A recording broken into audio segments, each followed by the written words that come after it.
Hello and welcome to LFC Focus. Liverpool got their pre-season campaign off to an absolute flyer today with a resounding, some might say even perfect 7-0 win against Chester. It was a pretty decent game all round. I thought the players looked really impressive. A lot of them looked very sharp and it was very exciting to see a couple of new faces in there as well, which I will come on to soon. But going through all the players, because I think it's not really about how the match goes, it is about how all these players individually perform and whether or not they look like they're going to have a future at the club, towards looking towards the actual competitive season, whether or not they've impressed the manager or whether they might actually suit a loan move or even being sold or something like that. So obviously starting off with Loris Karius at the back, I thought, you know, he didn't have a huge amount to do. This is not the biggest test that he's going to face, certainly not in pre-season. There are bigger games to come, certainly games where he's going to be more tested in terms of his saves, his catches as well, the way he responds to being put under pressure. But I thought what was really promising to see and what really made me feel like maybe he is on the road to recovery psychologically from what happened in Kiev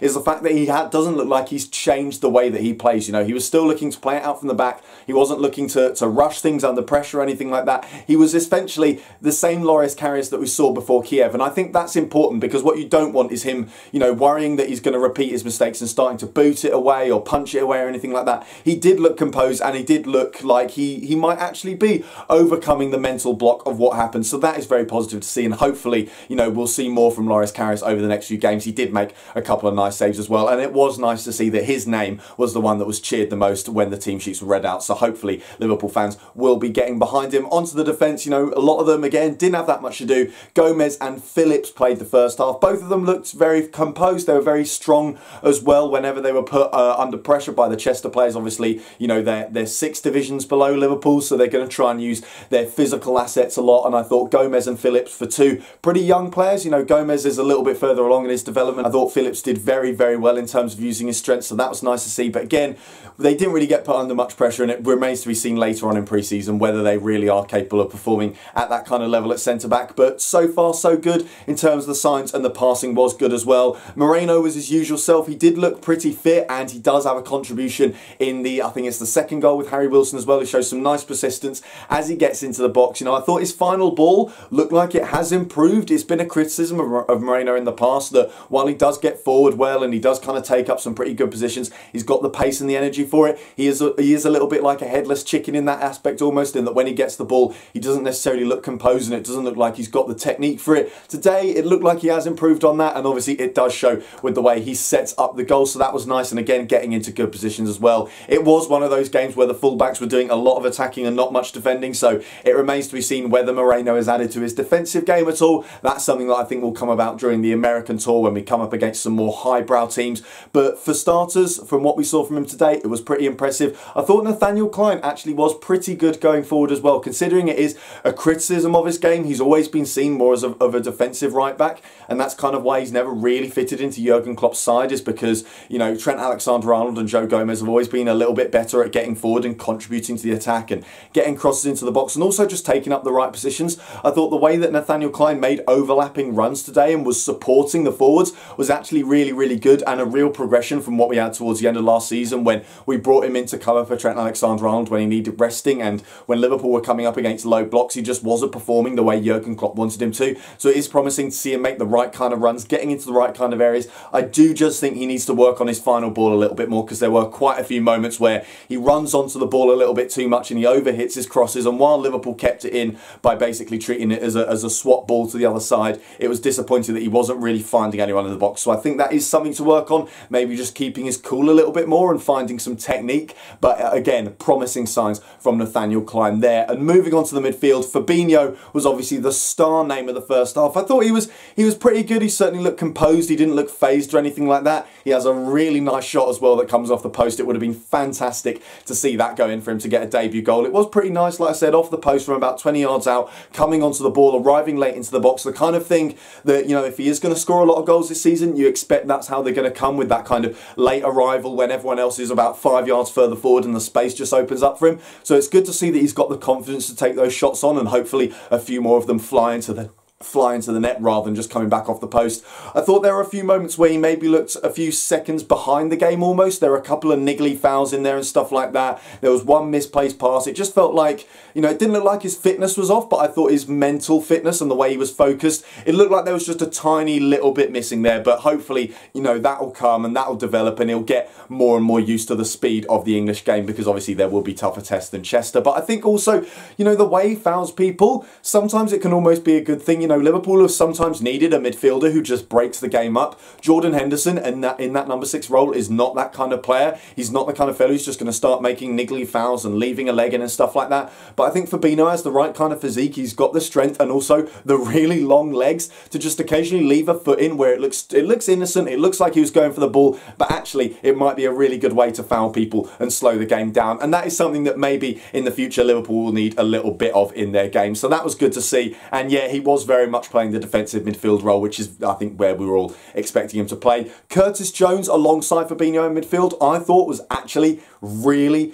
really good. I thought he was potentially the pick of the bunch in the first half. You know, the way he used the ball, his footwork and his technique was so impressive that it got to the point where Chester are actually doubling up on him, you know, and when you consider the players around him and the fellas in front of him as well, you know, Solanke and Origi, Fabinho behind him, Woodburn, who is a little bit further along in his development, the fact that the Chester players were targeting him towards the end of the game and saying, this is the fella that we need to leave an extra man on and actually pay more attention to, really said a lot for Curtis Jones's skill. And just like I said, the way he uses the ball, his technique, his dribbling, he looks comfortable on it. He linked up well with Moreno on that left-hand side as well, and it was a really nice ball to play in Harry Wilson for the second as well. I will obviously come on to Harry Wilson later, but yeah, the vision, the weight of the pass, the curve on it, it works so well, and it is really nice to see. And you know, he looks like the kid could have a future, maybe not as a first team starter, but I think certainly stepping up the ranks, playing more regularly for the under-23s, getting the odd League Cup game and FA Cup game hopefully later on in the season. If he carries on playing like that, he's certainly got a shot at forcing his way into Jurgen Klopp's plan. So that was fantastic to see.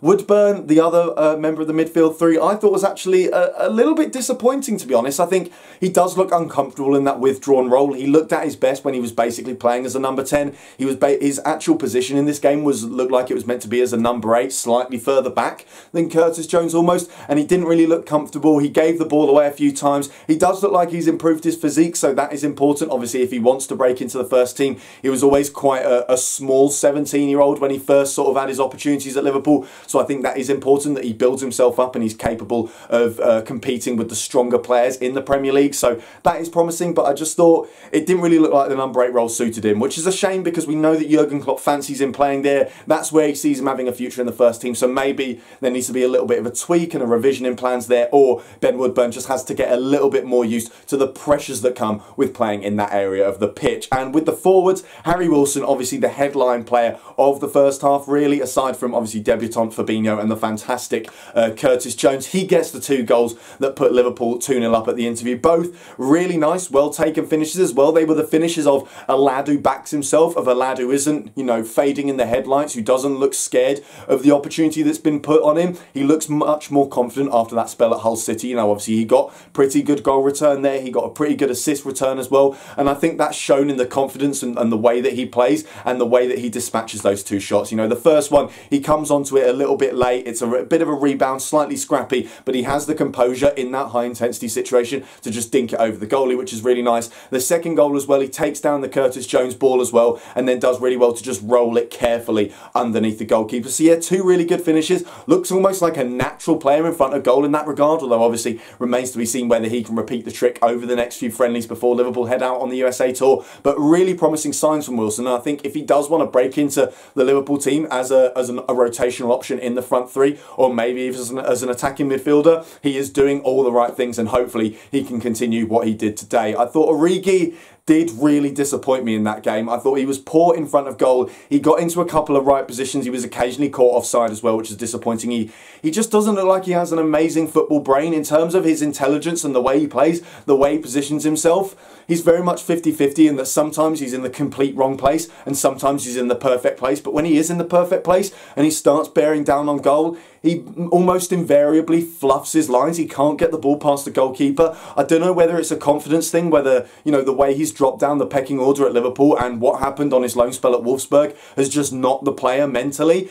but he just doesn't offer that much. And I think the main problem with Origi is that when he's not scoring goals, he doesn't really offer anything else to the team. And when you look at him, you think, you know, you're going to have to basically be able to play across the front three, because he's not going to be, if he wants enough first team opportunities, he's not just going to be able to be a backup to Roberto Firmino, because he's not going to get enough minutes on the pitch there. He needs to be able to be a backup for Mane or a backup to Salah, or even able to play off the striker. And when you take away the goals, which weren't even there today, he's just not offering that much. So I did think Divock Origi disappointed. I think he's massively going to have to step up his game if he does want to impress between now and pre-season. But at the moment, I think his Liverpool future is definitely in doubt. And then finally, you got Solanke, who I thought was essentially everything that Origi wasn't, in that, yeah, he fluffs his lines with a couple of shots. He has an air shot early on in the first half, which is quite disappointing, and he doesn't actually get a goal. But I thought the way he brought his teammates into play, the way he played as a team player, you know, making the passes, looking for runs, dropping deep and holding up the ball to help other players, you know, get involved in the attack.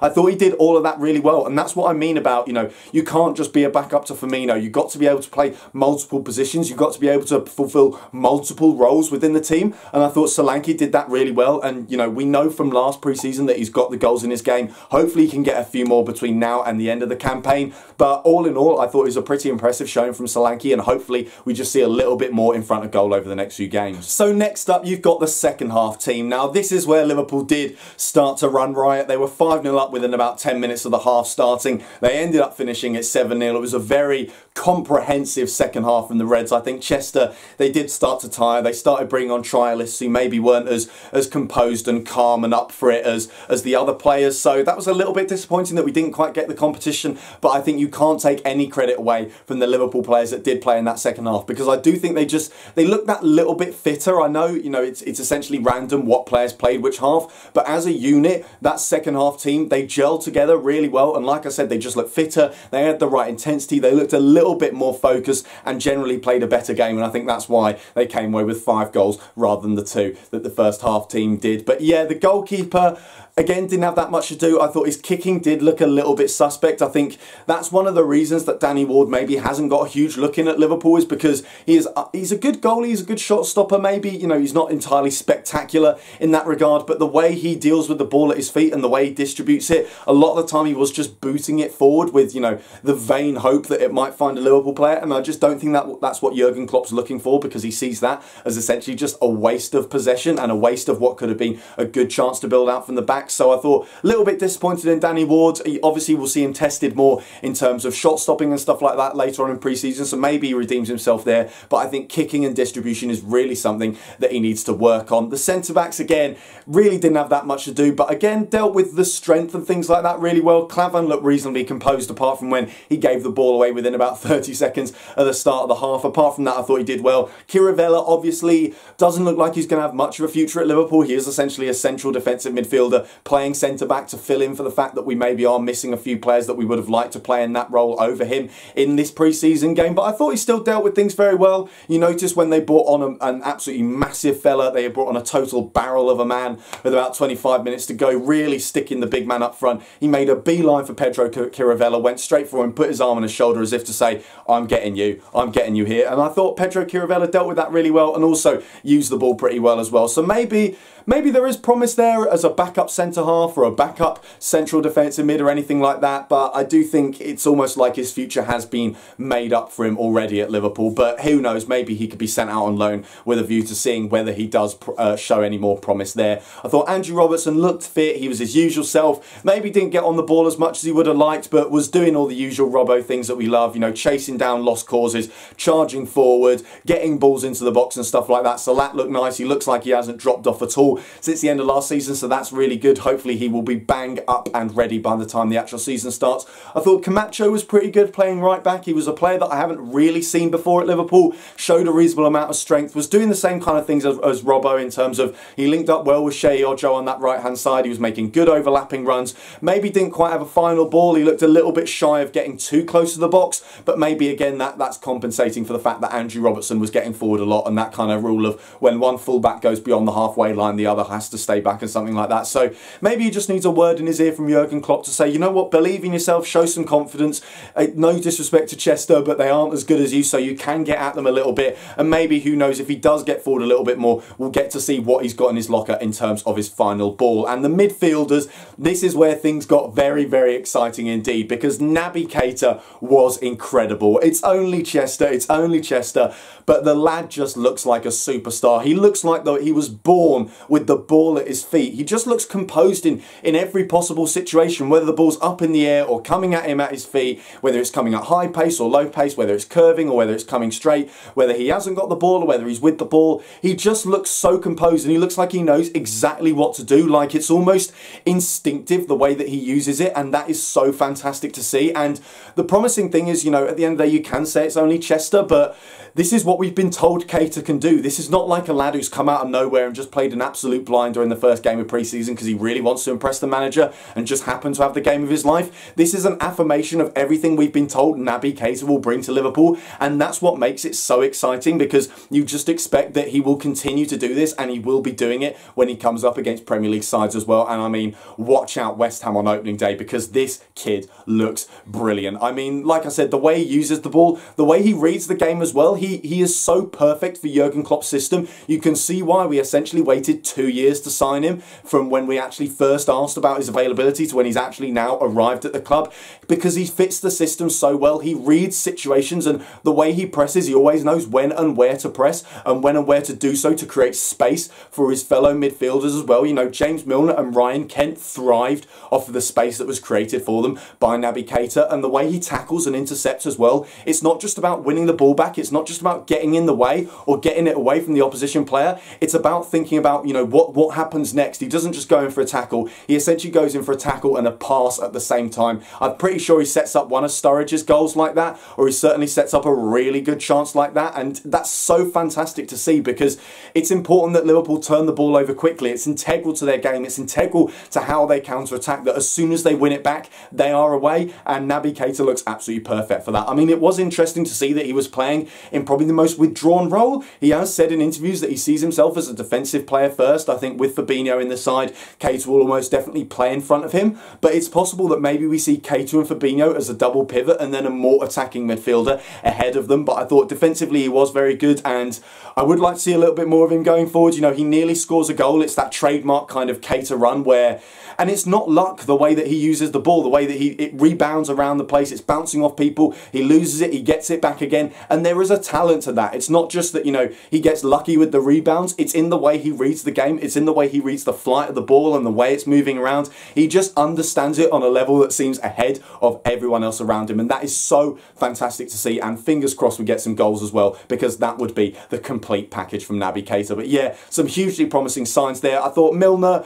fit as ever, exactly what you've come to expect from James Milner, and like Keita, kept the intensity really high. You know, it wasn't quite on the same level as Keita in terms of the intelligence of it. No disrespect to James Milner, but Keita is just on another level in terms of the way he seems to read the game. But the way that Milner pressed people, he was always focused, he was always alive to situations, and like I said, as Chester tired, he just grew into the game more and more and more, and he was really good, and he slots the penalty away really nicely as well, so that was good to see. Ryan Kent looked solid. I think, to be honest, he does score a really nice goal. It's a really good curler from probably around 25 yards out or something like that. I think he was certainly one of them that benefited from the quality of the players around him and the speed with which the ball was being moved around. It helped him to find space. It helped him to pick out players who were making really good runs as well. I think it will be interesting to see how Ryan Kent performs should he be put in like the same team that played the first half, where he's got a few more academy players around him, a few more fringe players around him who maybe aren't as fit and aren't as talented. See whether Ryan Kent looks as good then, but for now, you know, solid, I think is the fair way to describe him. The forwards, I thought Sturridge looked really, really fit and really, really sharp, and his technique was sublime in that game. You know, he's done it in a few pre-season games in the past, and I think it was the post-season friendly against Sydney as well, where he does just look a cut above the players around him, and when the intensity isn't quite there, because that's been a problem for Sturridge in the past, is that sometimes, because of his injuries, because of the fact he never quite is able to get himself up to full fitness, fitness. He can sometimes struggle with the intensity of first-team competitive football, but in pre-season, his quality on the ball and his technique really shines through, and I thought he moved the ball really quickly. And I think one of the most promising things for me was the way he brought in his teammates. You know, it's something that it has become a recurring theme already in this video when I'm talking about the forwards, but it isn't just about the goals at the end of the day, because you're not going to be Liverpool's number 9, you're not going to be the centre forward, because Firmino's got that spot nailed down. So you have to prove you can play that variety of roles, and I thought Sturridge did that really well with, again, his movement, the way he attracts defenders, and then the speed with which he moves the ball. You know, he doesn't hold on for it for too long. He always seems to know which pass he's going to make. As the ball comes towards him, he's already picked out what he's going to do next, and I think it's the penalty when Shea Ojo gets taken down, which is a really classy touch from Daniel Sturridge. And then, of course, he gets the 2 goals as well. His first one was assisted by Naby Keita. That's the one where he goes in for the tackle, and it's not just a tackle, it's a really nice through ball as well to find Daniel Sturridge. And that's what I mean about, you know, being a perfect player for Liverpool's counter-attacking style. I think it's a good finish from Sturridge, but maybe the goalie could do better. And then, of course, you got that second goal that I think is the one that makes it 7-0 from, again, about 25 yards out. Curler into the bottom corner, really smart finish, and that is just what Daniel Sturridge does in these games. That's what I mean about how he's got that quality that just places him a cut above the players around him, and that was really nice to see. So I think he's posed some questions for Jurgen Klopp in this game. You know, he's a player that, another one where his future at Liverpool felt like a foregone conclusion. It felt like as soon as someone came along with the £15 million, we'd be like, all right, then you can have him, we're not really bothered. But in that game, I thought he looked really good, and if he can maintain those levels of intensity and maintain that level of contribution to the game and the way that he helps out the players around him as well, if he can do that in the games against the bigger teams like Dortmund and the Manchester clubs and Napoli later on in this pre-season tour, then I think he's posing a lot of questions to Jurgen Klopp as to just how big his role could be in the side next season should he stay at the club. So very promising signs there from Daniel Sturridge. I thought Danny Ings, he scored a nice goal. It's a good finish from him. He did look like he was carrying a few knocks here and there. He was essentially overshadowed by Daniel Sturridge. Daniel Sturridge, who was just, you know, a level above him, who was just a little bit more involved, getting into the right positions. I think Danny Ings, you know, he seemed maybe a little bit too hungry to score in that he was playing too high up the pitch, whereas Daniel Sturridge was happy to drop deep to receive the ball so he could just orchestrate movement a little bit better. So it's possible that maybe Ings, you don't notice him as much because his movement acts as a decoy, but I just feel like, yeah, he was overshadowed, but he still gets the goal, he's still improving, and while it looks like he again, a foregone conclusion, he definitely looks like he's probably going to leave the club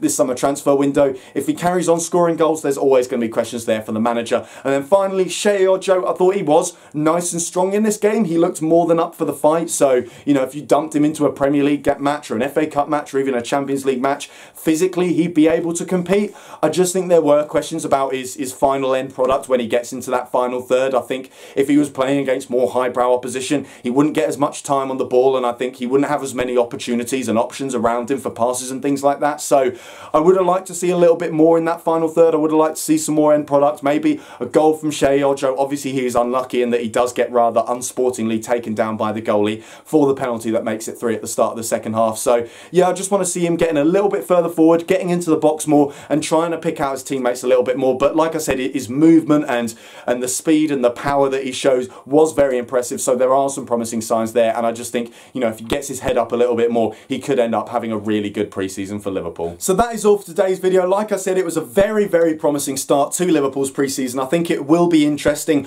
once the US tour comes along and once a few more players come back. You know, I think Van Dijk and Wijnaldum are coming back tomorrow, so that's going to be very exciting to see them taking part in pre-season, see how they gel in with the new signings as well. Once we get on the US tour as well and we're playing more highbrow opposition, it will be interesting to see which players fall away and which players come to the fore and shine and stuff like that. But yeah, I think some very positive signs in there. Some academy youngsters who've really given Jurgen Klopp some questions to think about. The new signings look really good as well. Very pleased with how Loris Karius responded in terms of his mental state. It remains to be seen, you know, whether he has completely recovered. And a lot of players asking some very big selection questions of Jurgen Klopp with the season to come. So yeah, fantastic. Really happy with that. Really looking forward to the game against Tranmere as well. Thank you guys very much for watching this post-match reaction. If you did enjoy the video, then hit that like button, hit that subscribe button there if you're new around here. Check out some of the other videos that have been out on the channel over the past few days as well. Don't forget to follow at LFC Focus TV on Twitter, and I'll see you soon for hopefully some transfer news. Bye for now.